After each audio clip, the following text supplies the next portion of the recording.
My name is Dacia Durham. My oldest daughter is Mackenzie Ray Durham, and she's 9 years old. And then my son is 5 years old. His name is Wesley Clint Durham. And my baby girl, Josie, is 1. He actually stayed in my room longer than either of my other 2 children, just because of his breathing problems that he had. A lot of respiratory issues that he had with breathing, and I really kept him in my room longer than I did my other 2 kids. I have to put safety knobs on my door handles so that he doesn't go outside or get into closets or toilets. He loves to play in toilets and to get into the pantry and steal food he eats all the time. So I have locks on everything in my house. I actually didn't find out that he had Down syndrome until he was 5 days old. I didn't know while I was pregnant with him. I didn't have the test done, so.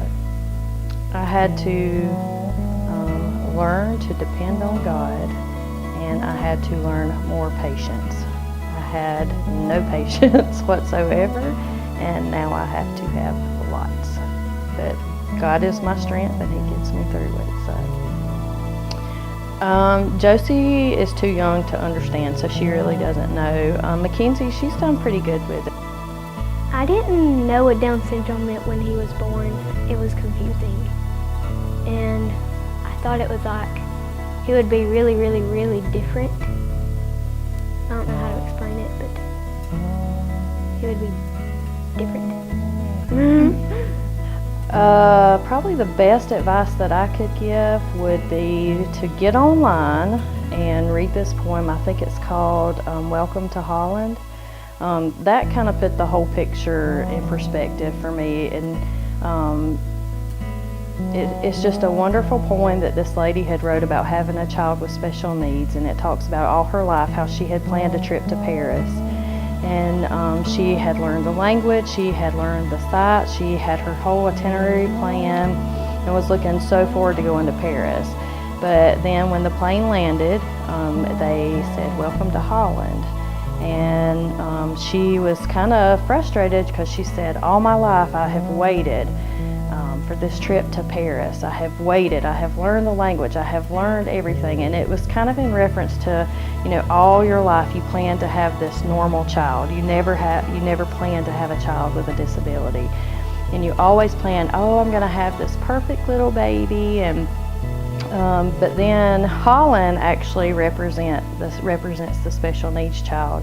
And it says that if you get off the plane and you're angry because of the fact that you didn't get to Paris, and you don't take the time to stop and look at all the beautiful things in Holland, then you'll never really understand just how special Holland is. So it just it's a very good poem, and that kind of put it in perspective for me.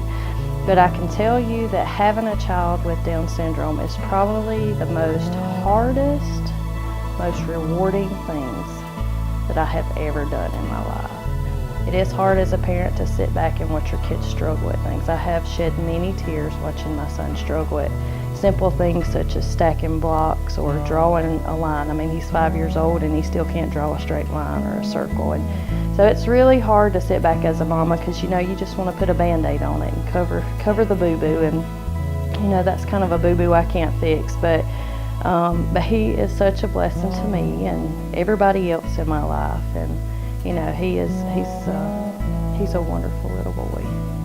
He's a wonderful little boy, and he teaches us about forgiveness. That's probably the number one thing about my son, is that he teaches us about forgiveness, because any one of his friends or even his sister could walk up to him right now and just smack him in the face or push him down or call him a name, and within 2 seconds he looks at you and he forgives you already, and he'll say, "Come on, let's go play." So I had one of his heart doctors actually refer to me and tell me that the way that the way that my son looks at me, or the way my son looks at everybody, is because he sees you for who you are, and he accepts you for who you are. He doesn't care about your past. He doesn't care about any of the bad things that you've done in your life.